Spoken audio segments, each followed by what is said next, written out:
Hello વિદ્યાર્થી મિત્રો, ધોરણ 6 પાઠ 9 અને વિષય છે સામાજિક વિજ્ઞાન। પાઠનું નામ છે આપણું ઘર પૃથ્વી। આપણે જે પૃથ્વીમાં આપણું ઘર આવેલું છે, ગામ, શહેર કે દરેક વસ્તુ પૃથ્વી ઉપર આવેલી છે। પૃથ્વી વગર કોઈ પણ વસ્તુ શક્ય છે નહીં। તો ચાલો આપણે પૃથ્વી વિશે થોડુંક જાણીએ। પૃથ્વી છે એ આપણું સૌથી વિશાળ ઘર છે એ કહેવામાં આવે છે।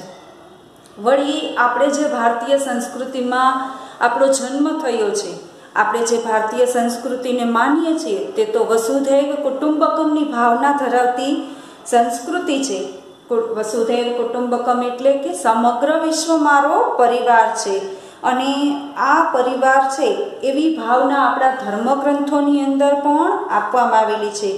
આપણને પૃથ્વી વિશે જાણવાની ઈચ્છા થાય તે સ્વાભાવિક છે, પણ તમને ખબર છે કે આપણી પૃથ્વી છે એ સૌરમંડળ કે સૌર પરિવારનો એક ભાગ છે।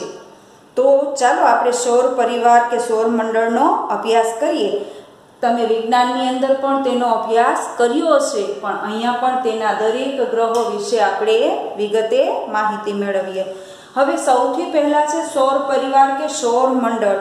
હવે સૌર પરિવાર છે એ આપણો સૂર્ય છે એ મંદાકિની તારામંડળનો એક સ્વયં પ્રકાશિત તારો છે અને આ તારાની આજુબાજુમાં બીજા નાના મોટા અનેક ગ્રહો આવેલા છે અને આ ગ્રહો ગોળા રૂપે પરિભ્રમણ કરતા રહેતા હોય છે। તેમાં પૃથ્વી પણ એક છે। આ દરેકને આપણે ગ્રહ તરીકે જ ઓળખીએ છીએ। સૂર્યનું ગુરુત્વાકર્ષણ બળ છે એ તે ગ્રહ છે એના ગુરુત્વાકર્ષણ બળ કરતાં સૂર્યની વધારે હોવાથી બધા ગ્રહો છે એ સૂર્યની આસપાસ ફરતા હોય છે અને વર્તુળાકારે ફર્યા કરે છે। આ બધા ગ્રહોમાં કોઈ પ્રકાશ હોતો નથી, પણ તે બધા ગ્રહો છે એ સૂર્યના પ્રકાશથી પ્રકાશિત થતા હોય છે। આ બધા ગ્રહોનો આકાર અને સ્વરૂપ અલગ હોય છે। તે બધાથી જ આપણું સૂર્યમંડળ કે સૌર પરિવાર છે એ બને છે। અંદર ગ્રહો, ઉપગ્રહો, લઘુગ્રહો, ધૂમકેતુ, ઉલ્કાનો સમાવેશ થાય છે। આ સૌરમંડળની અંદર આ બધાનો સમાવેશ કરવામાં આવે છે। આ બધા ગ્રહોનો આપણે પરિચય છે એ મેળવીએ। એમાં સૌથી મહત્વ ધરાવતો જો કોઈ ગ્રહ હોય તો એ છે સૂર્ય। તો ચાલો સૂર્યથી શરૂઆત કરીએ।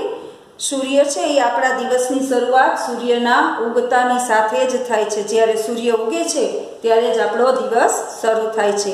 હિન્દુ ધર્મની અંદર તો સૂર્યને દેવતાનું સ્થાન આપવામાં આવ્યું છે, કારણ કે પૃથ્વી ઉપર જે જીવન છે એના દાતા છે, એટલે કે તેનું પોષણ કરનાર સૂર્ય જ છે। સૂર્ય પૃથ્વી કરતાં લગભગ 13 લાખ ગણો મોટો છે અને તેની ફરતે આપણે જો એક ચક્કર લગાવવું હોય તો 1000 કિલોમીટરની ઝડપે જે વિમાન ચાલતું હોય એમાં બેસીએ તો પણ આપણને લગભગ 107 વર્ષ જેટલો સમય પસાર થઈ જાય એક સૂર્યનું પરિભ્રમણ કરવામાં કે એક ચક્ર લગાવવામાં।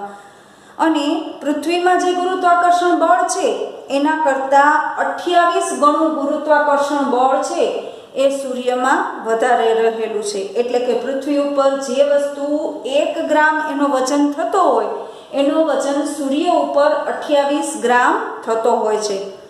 પૃથ્વી છે એ પૃથ્વી કરતાં સૂર્ય 15 કરોડ કિલોમીટર જેટલો દૂર છે અને ધરતી ઉપર સૂર્યનો પ્રકાશ છે એને પહોંચતા લગભગ 8.25 મિનિટનો સમય લાગે છે।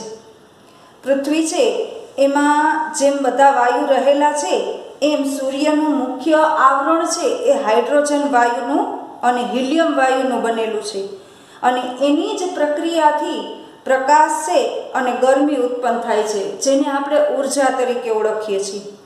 સૂર્યની સપાટી ખૂબ જ ગરમ હોય છે અને આખો દિવસ એમાં સૂર્યની ઉર્જા દ્વારા જ આપણી સજીવ સૃષ્ટિનો વિકાસ થાય છે। તેથી સૂર્યને સજીવોના પાલક તરીકે ઓળખવામાં આવે છે અને એટલા માટે જ સૂર્યને આપણા ભારતીય ધર્મની અંદર પણ ઘણું બધું મહત્વ આપવામાં આવેલું છે। હવે સૌર પરિવારની અંદર બીજા 8 ગ્રહો આવેલા છે। જેમાં બુધ, શુક્ર, પૃથ્વી, મંગળ, ગુરુ, શનિ, યુરેનસ, નેપચ્યુન આ બધા નામથી આપણે એને ઓળખીએ છીએ. પણ તેમાંથી મંગળ, બુધ, ગુરુ, શુક્ર અને શનિ આ એવા ગ્રહો છે કે જેને આપણે આકાશમાં નરી આંખે જોઈ શકીએ છીએ. એટલે કે દૂરબીનની મદદ વગર, ટેલિસ્કોપની મદદ વગર આપણને જો એની દિશાનું અને એની આકારનો, એના રંગની, દરેક વસ્તુનો આપણને થોડી ઘણી માહિતી હોય, પ્રાથમિક માહિતી, તો આ બધા ગ્રહો છે એ આપણે પૃથ્વી ઉપરથી જોઈ શકીએ છીએ. પણ આપણી પાસે એની પૂરતી માહિતી હોવી જોઈએ. તો ચાલો આપણે હવે ગ્રહોની સમજૂતી શરૂ કરીએ. સૌથી પહેલો ગ્રહ છે બુધ. આ બુધ ગ્રહ છે એ સૂર્યથી સૌથી નજીક આવેલો ગ્રહ છે. તે લગભગ પીળાશ પડતા રંગનો છે અને આપણે એને સૂર્યાસ્ત પહેલા કે સૂર્યાસ્ત પછી આપણે એને સૂર્યોદયની દિશામાં એને નરી આંખે જોઈ શકીએ છીએ થોડાક સમય માટે, અને એના અમુક કલાકના સમય સુધી જ, પછી એ જોવા મળતો નથી. તેના પછી છે શુક્ર ગ્રહ. શુક્ર છે એ સૌથી ચમકતો અને સૂર્યમંડળનો સૌથી ચમકીલો ગ્રહ તરીકે એને ઓળખવામાં આવે છે. સૂર્યમંડળમાં જેટલું વજન છે એટલું જ વજન લગભગ તે કદ અને વજન શુક્ર ધરાવે છે. એટલે ભૌગોલિક વૈજ્ઞાનિકો છે, ખગોળશાસ્ત્રીઓ, એ લોકો તો લગભગ એને પૃથ્વીના જોડિયા ભાઈ ગ્રહ તરીકે પણ ઓળખે છે. શું કામ? તો કે પૃથ્વી જેવો જ આકાર, વજન પણ એટલું, અને એના જેવો જ આકાર ધરાવનાર તદ્દન એનો જોડિયો ભાઈ હોય, ટ્વિન્સ હોય એવો એનો આકાર અને કદ છે. એટલે એને જોડિયા ગ્રહ તરીકે પણ ઓળખવામાં આવે છે. ચંદ્રને ચળકાટમાં તે ચંદ્રને મળતો આવે છે, એટલે કે પ્રકાશિત છે, એટલે તેને ચંદ્રને જેમ ચમકતો ગ્રહ હોવાથી ચંદ્ર તરીકે પણ એને ઓળખવામાં આવે છે. અને તેને એક ઉપગ્રહ પણ છે. એક પણ ઉપગ્રહ નથી તેને. અને પૃથ્વી છે એની આજુબાજુમાં જેમ વાતાવરણ છે તેમ શુક્રની આજુબાજુમાં વાયુ અને વાદળોનું ઘટ્ટ વાતાવરણ છે. એટલે વૈજ્ઞાનિકો આજ સુધી તેનો બરાબર અભ્યાસ કરી શક્યા નથી. તેના પછી આવે છે આપણી પૃથ્વી. બધા ગ્રહોની અંદર જોઈએ તો પૃથ્વી છે એના ઉપર જ સજીવ સૃષ્ટિ શક્ય બની છે. શુક્ર અને મંગળની વચ્ચે પૃથ્વીનું સ્થાન આવેલું છે. પૃથ્વી પોતાની ધરી ઉપર 24 કલાકમાં એક આંટો પૂરો કરે છે અને પોતાની ધરી ઉપર ફરતા સૂર્યની પ્રદક્ષિણા પણ કરે છે. તેના જ કારણે દિવસ રાત અને ઋતુઓનું પરિવર્તન જોવા મળતું હોય છે. અને એ પૃથ્વીના ગ્રહ સિવાય બીજા એક પણ સૂર્યમંડળના ગ્રહની અંદર આવી ઋતુઓ કે એનું પ્રમાણ દિવસ રાતનું પ્રમાણ જોવા મળતું નથી. જો પૃથ્વી પોતાની ધરી ઉપર ફરતી ન હોત તો જે બાજુની સાઈડ પૃથ્વીની સૂર્યની સામે હોત ત્યાં કાયમ માટે અજવાળું રહેત, એટલે કે દિવસ રહેત, અને જે બાજુ અંધારું હોત એટલે કે સૂર્યની વિરુદ્ધ દિશામાં હોત ત્યાં કાયમ માટે અંધારું અને રાત્રિ રહેત. પણ પૃથ્વી પોતાની ધરી ઉપર ફરે છે એટલે દિવસ રાત શક્ય બન્યા છે. ચાલો, ચોથો ગ્રહ છે ચંદ્ર. ચંદ્ર પૃથ્વીનો ઉપગ્રહ છે. તેને પૃથ્વીની ફરતે એક આંટો મારતા લગભગ 29.5 દિવસ જેટલો સમય લાગે છે. ચંદ્ર ઉપર વાતાવરણ નથી અને તેથી જ પાણી પણ ત્યાં નથી, એટલે ચંદ્ર છે ત્યાં જીવન શક્ય બનતું નથી. ચંદ્રને પોતે સ્વયં પ્રકાશિત નથી, પણ સૂર્યના પ્રકાશિતથી પ્રકાશ થાય છે એટલે પરપ્રકાશિત છે. ચંદ્રની સપાટી છે એના ઉપર વારંવાર ઉલ્કાપાત થતા હોવાથી ચંદ્રની સપાટી ઉપર ખૂબ જ મોટા ખાડાઓ પડી ગયેલા જોવા મળે છે. અને અહીંયા એક મૃત જ્વાળામુખી પણ જોવા મળે છે.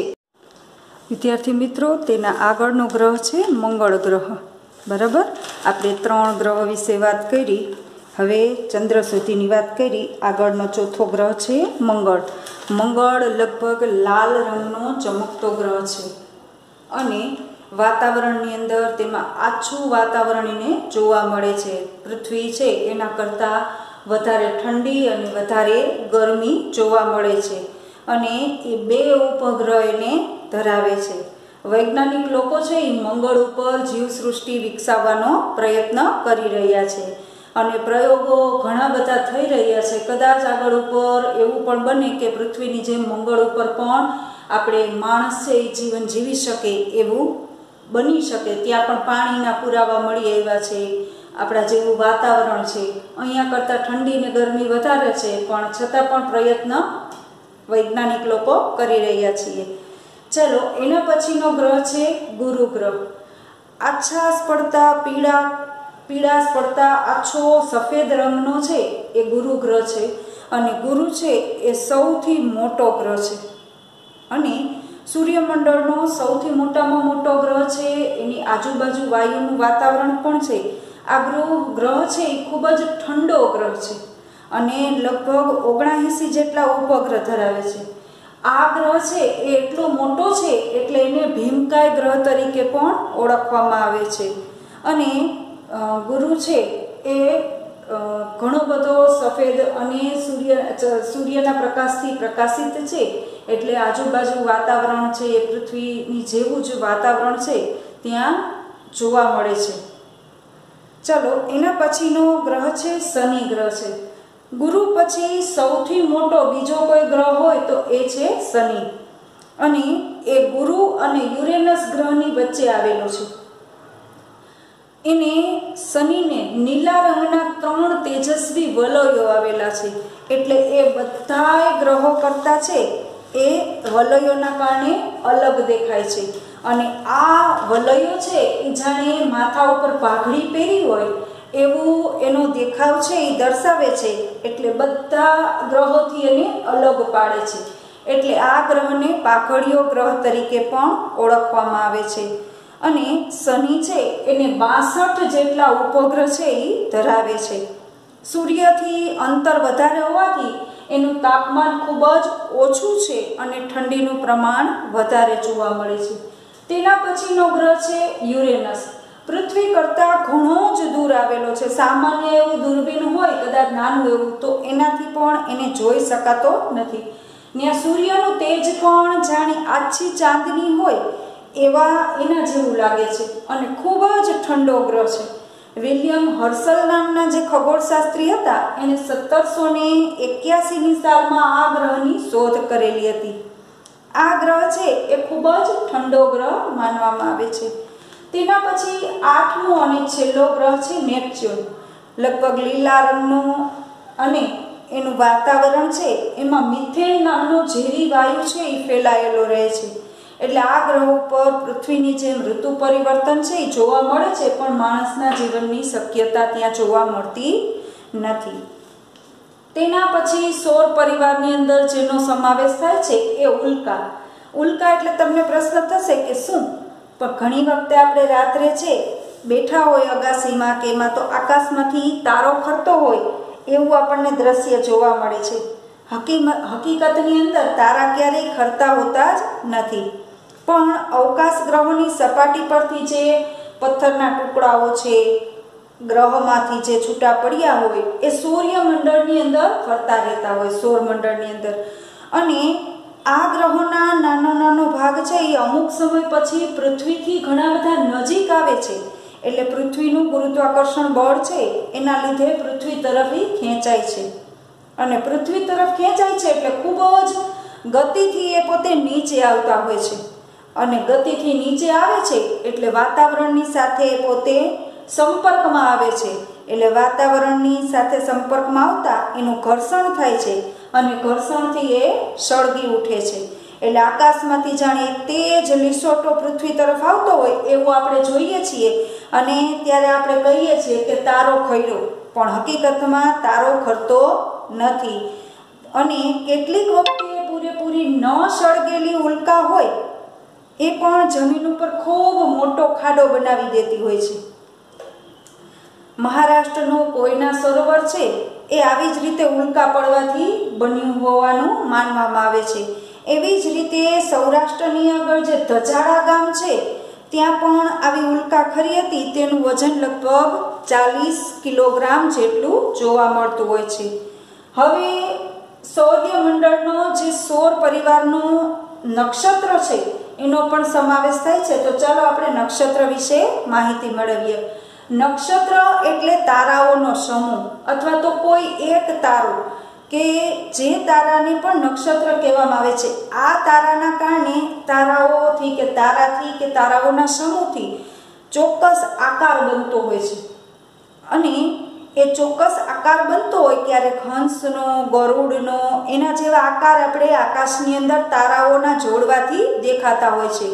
સૂર્ય પરિવારની અંદર સૌરમંડળની અંદર આવા 27 નક્ષત્ર જોવા મળે છે અને જેમાં અશ્વિની, રેવતી, વિશાખા, મૃગશીર્ષ, રોહિણી, પુષ્ય, સ્વાતિ જેવા નક્ષત્રો જોવા મળતા હોય છે. આકાશની અંદર ચંદ્રની સ્થિતિ જે છે એના ઉપરથી નક્ષત્રની સ્થિતિ પણ આપણે જાણી અને જોઈ શકીએ છીએ. તેમાં પણ અમુક નક્ષત્રને શુભ કાર્યની અંદર ઉત્તમ માનવામાં આવે છે. જેમ કે પુષ્ય નક્ષત્રની અંદર સોના ચાંદીની ખરીદી ઉત્તમ માનવામાં આવે છે. આ તો આપણે સૌરમંડળના બધા ગ્રહોનો પરિચય છે એ મેળવ્યો. હવે આગળનો બીજો વિડીયો જોશું ત્યારે આપણું ઘર પૃથ્વી એટલે કે પૃથ્વી વિશેની આપણે વિગતે વાત કરશું. ચાલો ત્યારે ફરી મળીશું. Good bye.